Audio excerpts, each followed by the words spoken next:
And welcome to This Day. It is Saturday, February 15th. I'm Michael Taylor. Did you have a nice Valentine's Day? I had a good one. I went out to dinner last night. It was nice. How about you guys in the studio? Did you have a good one? There's nothing in my ear, but yeah, they said they had a good one too. All right, well, there you go. I had a great day. It's Saturday. I'm here at the desk, as always, with you guys. I would never break this date, no matter what Valentine's or anything comes up. Always going to be here on a Saturday with you guys. Let's talk about what's on our program, and it's a good one. We got Irvine Barkley Theater with Gulya Hartwick is coming on, and Laguna Country United Methodist Church with Pastor David Atkins is going to be here, talking about his history with the church and his history with actually the Methodist Church and his piano playing and his counseling. Lots of great stuff with David. Kind of get to know him. He's the new pastor there at the church. Let's go to Stay Informed. It's going to be President's Day on Monday, and we got some special hours. Transportation will be running on the holiday demand response schedule. There will be no fixed routes for service. Trash, no interruption there, so that's good. Contractor hours, they're going to be pretty much the same, except for a little quiet time from 7 to 8 a.m. So nothing really out of the way, except for transportation. So if you're depending on transportation, make sure you give transportation services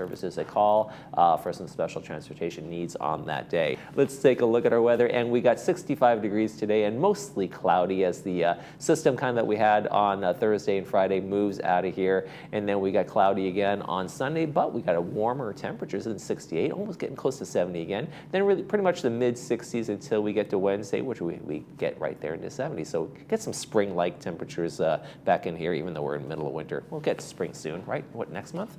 There you go. Sunrise, sunset. Let's take a check there. I really got to come to rehearsals.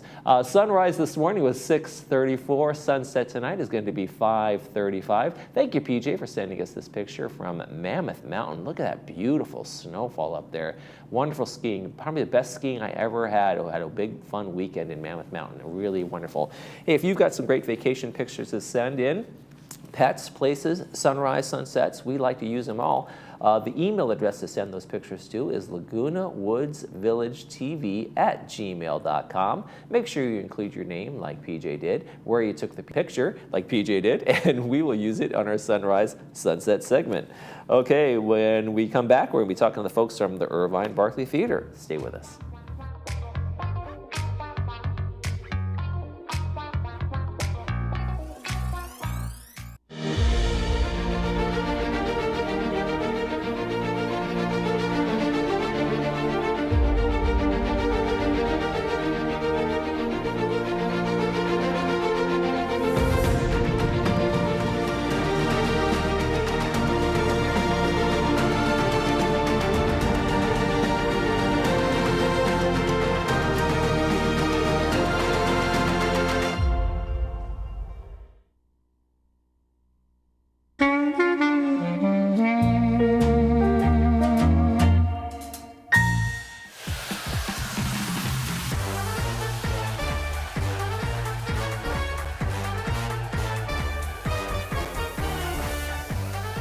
The World Ballet Company presents the world premiere of The Great Gatsby at the Irvine Barkley Theater. Here to give us all the details, we welcome Gulya Hartwick, co-founder of the dance company and co-producer of The Great Gatsby Ballet. Gulya, welcome to the show. Thank you for having me. So honored to be able to talk with you today. I love the concept of this ballet. What inspired the World Ballet Company to bring The Great Gatsby to life in a ballet? Oh, how could we not? It's such an amazing story full of glitz and romance, and it was meant to be on stage, and we had to do it. We were dreaming of doing it since 2018, and Really? now as dreams become reality in the Gatsby story, that happened to us too. I just hope that we will not end as Gatsby. Oh, it'll be fantastic. I've seen some of the video and some of the photos. Gulya, the costumes and the set, it's amazing. You know, speaking of these lavish sets, you know, besides over the top costumes, lavish sets, what else visually are you hoping that the audience will take away? Well, it's a Broadway style ballet, which is a unique mix of genres that allows the Right. audience to truly immerse in a story. We integrate live singing, acrobatics, and projection with the beauty and grace of classical dance. An Oh, original score was created for the show, and the music is so special that it will sing it. You will sing it in your head when you go to sleep, and then it stays with you when you wake up this morning. And when I woke up this morning, I definitely had that in my head. Yeah, the Anna Drubich, the composer, accepted the challenge by switching to the new genre for her from film to theater and dance. And I'm sure the audience will notice movie blockbuster sound effects in the score. is And a that full, right? yeah, a full symphony orchestration was created specifically for the show. Unbelievable. Wow. Mhm. Guli, have you're performing the show currently, right? You're in the San Francisco Bay Area? Yes, we just premiered in on 4 stages in the Bay Area. We had a show at the Current Theater, legendary Current Theater, on Sunday with standing ovations. It Oh, of was course you did. well, yes. Expect nothing less. Yay.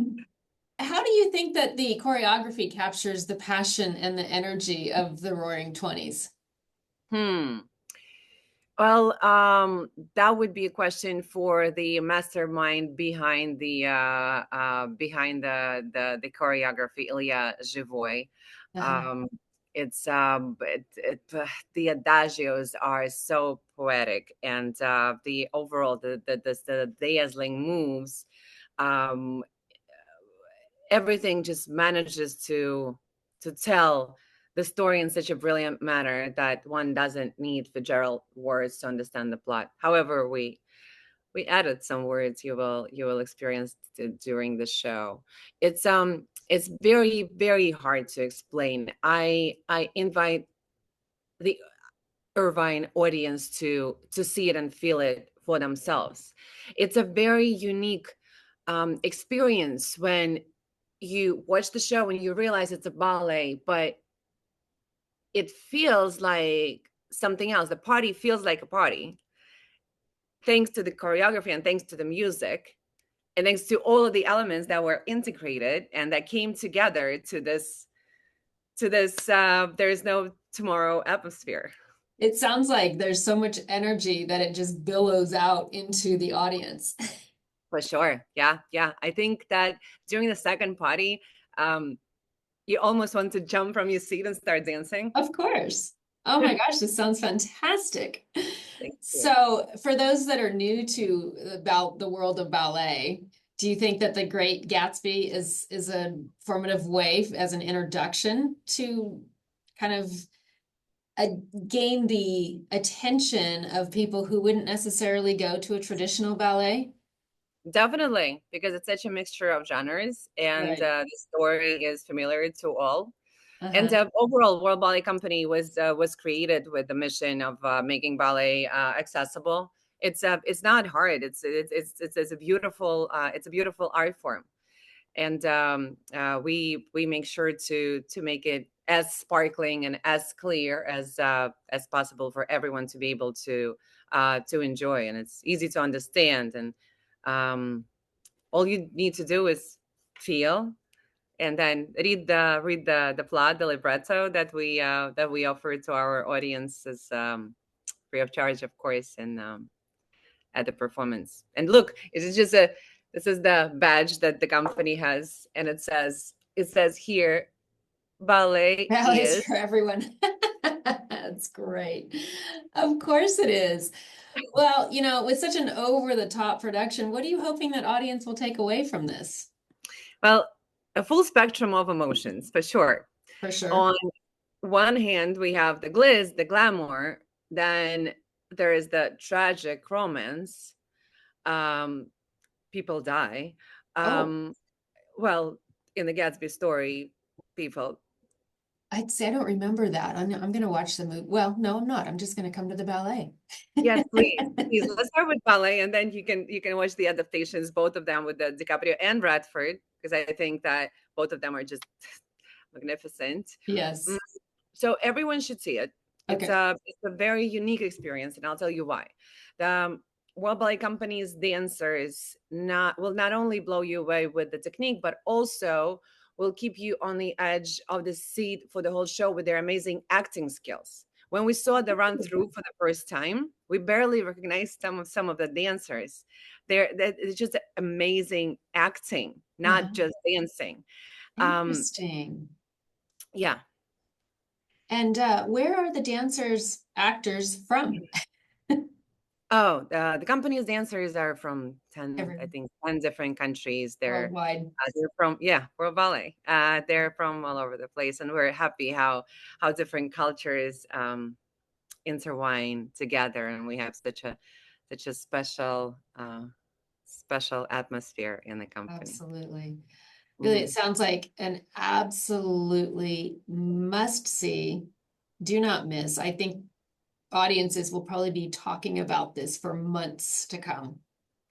Yeah, Don't you hopefully think? so. Yeah. Thank you so much. We are happy to be back to Irvine. Our successful performances of Cinderella and Swan Lake in 2024, 2023. We love the audiences of Irvine and how sincere they are and welcoming. Yes. So yeah, come and invite yourself special someone, dress up, and enjoy the show. And dress up. I love that. Now, are you encouraging people to dress in the 20s? Absolutely. We've seen some amazing examples of the dress up 20s already in these on these 4 shows. And we were looking at the beautiful audience members, and we want to invite them to the stage to spend the party with us. Oh, that's fantastic. I've got a great dress and a little headpiece that I wore to a New Year's Eve party in 2020. Okay, this is perfect. I It is definitely perfect. I found it at a vintage store in Florida. So it's perfect. So I might be there with you. Yay, so we have an outfit I settled already. do. Yeah. All right, great. So let's give our audience some details. So the ballet is coming to the Irvine Barkley Theater, and that is going to be showing on February 25th and February 26th, 7 p.m. both nights, correct? Julia, I can't even begin to thank you so much for being here with us today. I'm so looking forward to attending this amazing ballet, The Great Gatsby. Thank you so much for having me. I'm thrilled to see you at the show. Okay, we'll see you then. All right, bye.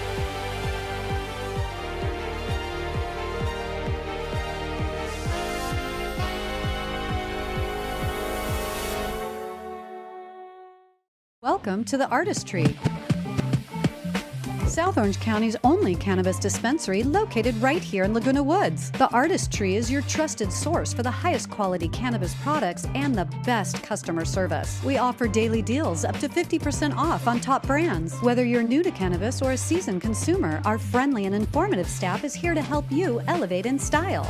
We're located next to Gate 3 and now offer delivery right to your door. Join us for a one-of-a-kind dispensary experience.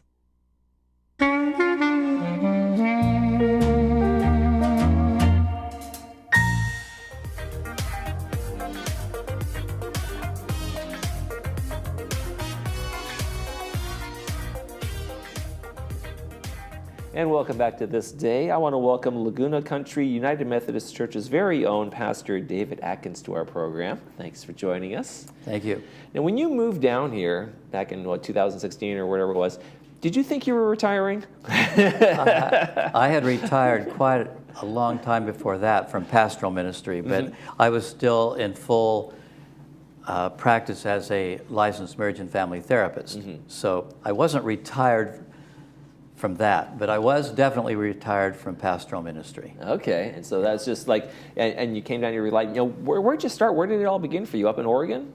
Right, that's where it began. I went to the University of Oregon for a couple of years as a music major, and then I found that they wanted me to just focus on one thing, music, and life seemed to be full of many other things. And I went to a Christian college right across the street. And then that's where I became a pastor. So did you feel you had a musical calling? Would you say that in a sense? Did it speak to you? I mean, when did you start playing piano? When did you start doing all of that? I started playing the piano when I was like 8. Okay. And I had lessons until I was 18. And then I thought I was going to be a high school music teacher. But then I found that God had other plans for me, which was kind of to broaden that ministry. When did that change for you? I imagine that's an interesting story in terms of like, here I am, I'm on one path. Right. And then I feel this calling, I feel something in my heart go a different direction. Well, it changed when, after my freshman year at the University of Oregon, one of the professors in the music school called me in and asked me if I was really serious about being a music major. And I said, well, I'm not sure. He said, well, you need to focus on just music. And there seemed to be a lot of other things. I felt I had other gifts. Right. That needed to be used. And so that was kind of my calling, to use the other gifts that I had. And when did you get on the pathway to becoming a pastor? Well, it was kind of gradual, and it was, I guess, then when I was like 19 or 20. Okay. Because I was a PK, preacher's kid, and I had vowed I was never going to be a pastor. I'll rebel against my father. Yeah, against the whole idea. But then it just seemed like that was the path for me later on. So the prodigal son returned. Yes, kind of like that. And so then you go on you worked at a Methodist church from 1967 to 1996. So that's a big stretch. That's almost 30 years of just dedicating your time to that, right? Right. And what was that like for you? I mean, when you first, you said yourself, I'm not going to follow my father's footsteps, and then here I am. Right, yeah. Well, it was good and it was difficult. Being a pastor is very demanding, and I enjoyed the pastoral aspect of it. I did not enjoy very much the administrative responsibilities. Few do. So there are a few. And so it then seemed like there was another door opening for me, which was the counseling. So I did my master's at Cal State Bakersfield, and while I was a pastor, and then it seemed time then in '96 to go full-time into private practice. And what was that calling like? Were you having couples come in and seeing their challenges and saying, maybe I can help here, maybe this is a second calling for me, so to speak? It was like a second calling, a more focus, which is quite fascinating. Like the music school wanted me to focus only on music, but then I found myself in my mid-50s focusing on counseling, and so I did that for many years, from '96. In fact, I'm actually still seeing some clients. Of course, COVID hit, and it meant closing down the one-on-one therapy, and then I've just been doing telehealth ever since, but 1 day a week. Okay, so just a very, very light touch on that. So yes. So tell us a story about how we go from Oregon to coming down here to Southern California and moving into Laguna Woods Village. Okay, well, the story was that I needed to go to graduate school, to seminary, in order to complete my preparation for pastoral ministry. And I looked at several seminaries and finally settled on Pacific School of Religion in Berkeley, and found it to be a very exciting time. Came in 1967. If you know what was going on in Berkeley between 67 and 70. I was being born, so no. Okay, well, free speech movement, hippie, right. Haight-Ashbury. It was the center for all of that. It was, and so it was an exciting time. And then I found myself moving from the Christian Church, Disciples of Christ, into the United Methodist Church, because that's where I could get a job. Okay. As a music director of the church, as well as youth in college. And so that's what brought me, my wife and me, to California and to the Methodist Church. Okay, amazing. And then eventually, I mean, like you said, you eventually retired, and then you decided to make your home down here? And Yes. You visited here, you knew people down here, or you just... Well, probably, I was trying to figure out when it was, 2013 or so, that some friends of ours who had moved down here from Bakersfield invited us to come down for a weekend, and we really enjoyed it. And then the strong drawing card was that we have a daughter and her family in Irvine and a daughter and her family in Fullerton. Oh, okay, well, there it is. And that brought us down here. Follow the to kids Orange and the County. grandkids. Yep. Absolutely.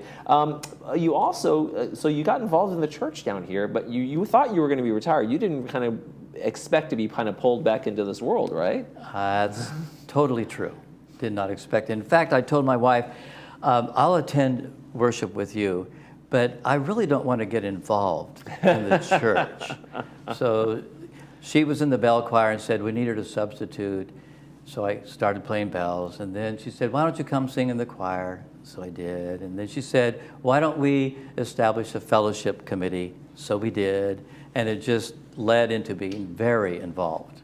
There's a pattern here of the things you say you don't want to do, you end up doing. You notice that. You're very perceptive. You are very perceptive. One of the things you still enjoy doing is playing the piano. I do. Where do you play? Where can people see you play the piano? Well, in a little corner in an alcove at the Saddleback Hospital. I was doing that weekly for an hour. And I do play, or I did until I was appointed as the pastor. I played quite a bit at the church during the worship service. So at the church and at the hospital. So do you still have that joy in music that you had, like, when you wanted to be a music teacher? Does that still kind of fill you up? Oh yeah, music is very much a part of my life, and it especially since my wife is a soprano soloist, or she did a lot of solo work and concerts, and I became her pianist.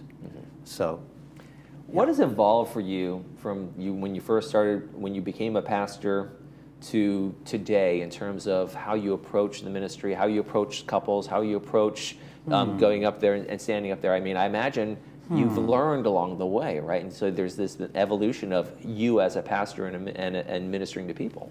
That's really true. I've thought, I've only been a pastor there at Laguna Country for 3.5 months, and I have a really different approach, or different feel about it, that I've matured over the years, and I'm not the same pastor now that I was when I left in 1996, and I feel more comfortable and more open to just sharing my particular truth and my journey as how I understand life and all. It's a different field. It's hard to describe. No, it's a different approach, right? It's that difference between knowledge and wisdom kind of thing. Like, hey, you might have gone up there with all the knowledge of seminary and all that kind of thing. Like, I heard a joke one time that knowledge is knowing that a tomato is a fruit. Wisdom is knowing not to put it in a fruit salad. That's a good one. So you come away with experience, and it gives you that kind of thing. So I mean, can you think of examples of, like, okay, I don't do this anymore, or now I do this?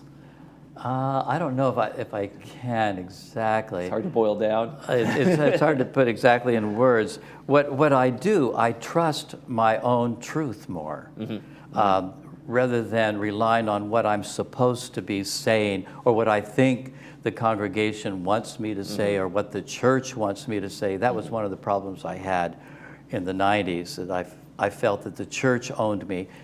I feel like the church does not own me any longer, and so there's a freedom.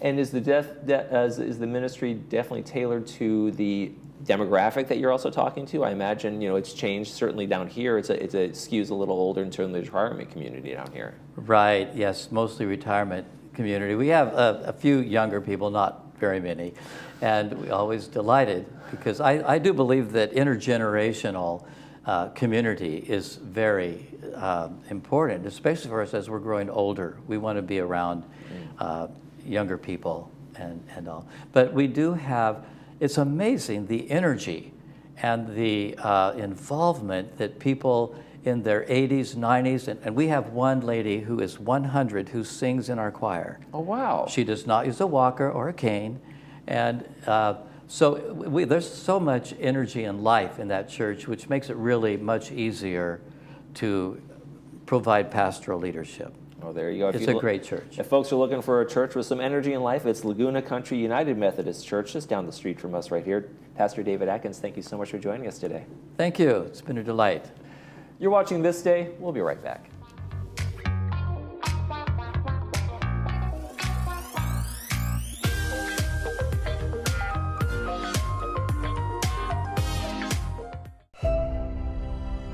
When it comes to life's most important medical challenges, where do you go? Welcome to the Hoag Institutes.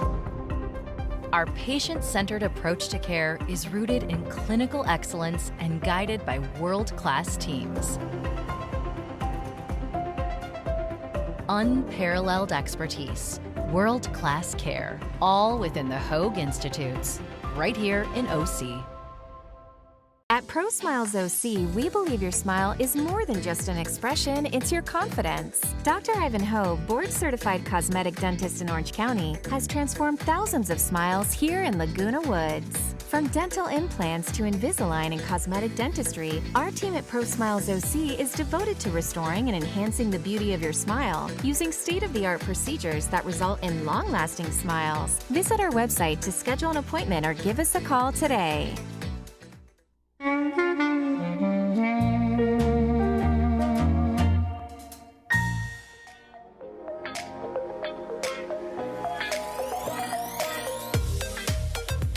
And welcome back. Hey, did you know Saturday Night Live is celebrating its 50th year on television this year? They're doing the big 50th anniversary shows, but it all started back in 1975, and that's our movie for Saturday. It's called Saturday Night, and it just came out last year. At 11:30 on October 11th, 1975, a ferocious troupe of young comedians and writers changed television forever.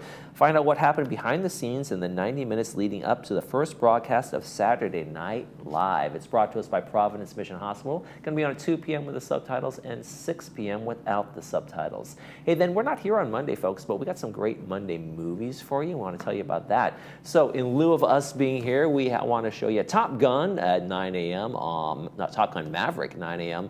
on Monday morning, and Just Mercy, 11:30, and then The Blue Angels at 4 p.m. That's going to be our movie lineup for President's Day. We'll have the day off, but we got plenty of movies we're leaving behind for you to enjoy. So enjoy those. That Blue Angels documentary, that's a really fun one. You want to watch that one for sure. All right.